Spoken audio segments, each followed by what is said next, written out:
What's up, everyone? Welcome back to Consumer Picks. I'm your host, and for the past year, I've been testing stereo amplifiers that range from budget streaming units to reference-grade beasts that cost more than most people's cars. My electric bill is astronomical, and my neighbors have filed noise complaints, but I finally know which amplifiers actually deliver on their promises, and which ones are just expensive paperweights with fancy knobs. The world of stereo amplifiers can be intimidating. We're talking about everything from compact streaming amps to massive reference units that require their own power circuits. I've tested power outputs, streaming capabilities, build quality, and most importantly, how they actually sound with real music in real rooms. Some of these delivered jaw-dropping performance, while others left me wondering how they justified their price tags. Before we dive in, all the links to these amplifiers and any discount codes I managed to score are down in the description. Let's get into it.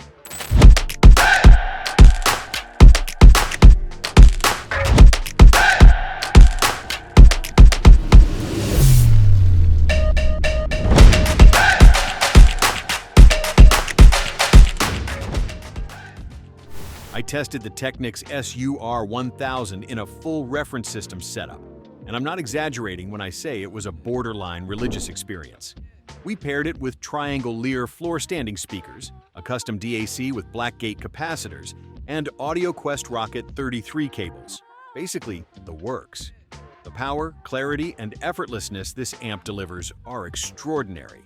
It made me feel fantastic in a way that's hard to describe, like watching Bob Ross paint happy little trees, but for your ears. The musicality and emotional connection it creates is unlike anything else I've tested. But here's the reality check. That entire system cost about as much as a small house deposit.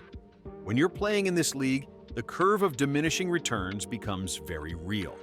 This is for serious audiophiles who understand they're paying premium prices for that final percentage of performance.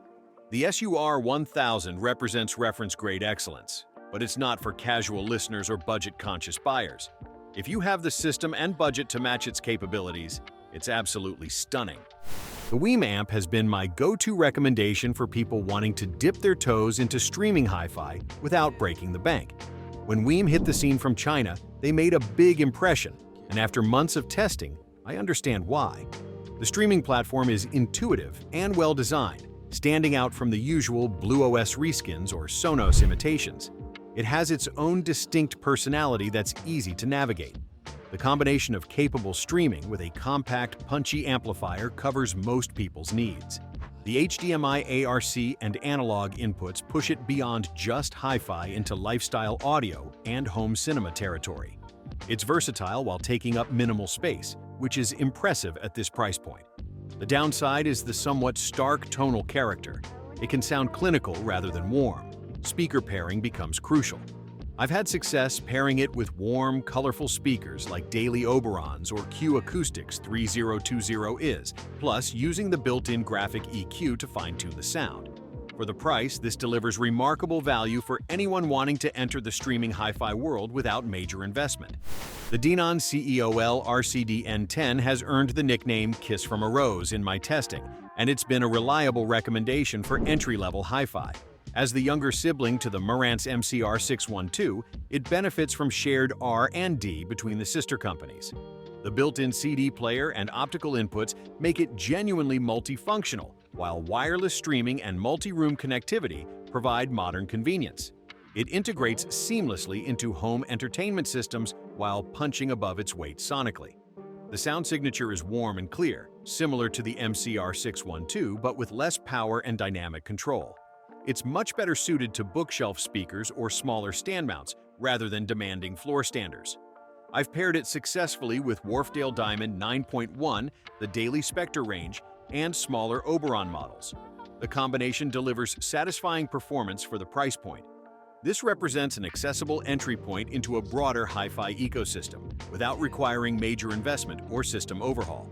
I've been recommending the Marantz MCR612 wholeheartedly for years as the best value-for-money streaming amplifier. After extensive testing, it continues to deliver impressive performance despite some design compromises. The HEO streaming platform handles full 192 kHz/24-bit files without bandwidth limitations. Whether streaming FLAC files from an NAS drive or other high-resolution sources, it maintains excellent quality throughout the chain. The amp section delivers smooth, warm tone that stays true to Marantz's signature sound. Despite using 60 watts of Class D power, it avoids the clinical edge that Class D designs sometimes exhibit. The plastic chassis feels hollow and cheap when tapped, giving off that classic clack sound. But the internals are seriously impressive, and performance easily outweighs aesthetic concerns.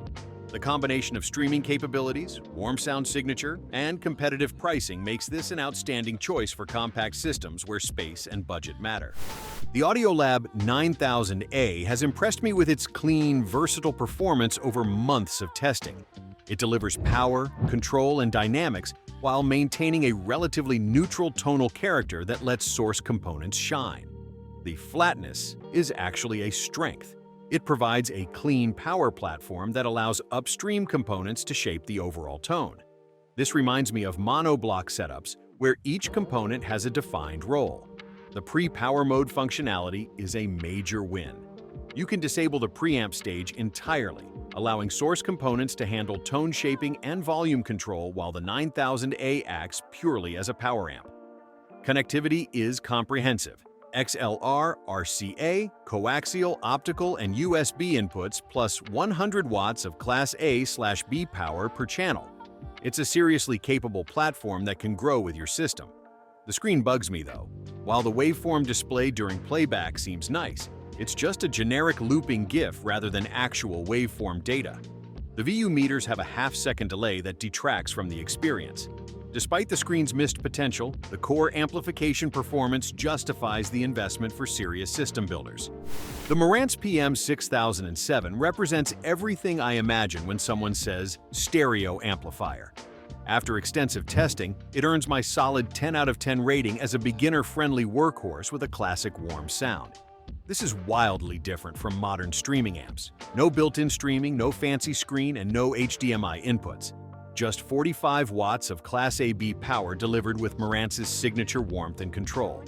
The sound doesn't have quite the refinement of more expensive units, but it delivers that typically sweet Marantz character. It's musical, engaging, and forgiving while maintaining good dynamics and control. Connectivity covers all the basics with 4 pairs of RCA connections and a dedicated phono input with a decent built-in phono stage. The labeled inputs with corresponding front panel indicators are thoughtful, quality-of-life touches. This is an absolute workhorse that delivers reliable performance day after day. For traditional hi-fi enthusiasts who want proven amplifier fundamentals without modern complications, this excels. After a year of testing, the Naim Unity Atom takes the crown as the best thing I've ever spent money on. I spent months agonizing over amplifier choices, wanting streaming capabilities, HDMI connectivity, and compact size. The Atom delivers all 3 flawlessly. The sound quality is fantastic whether streaming lossless audio, spinning records, or watching films.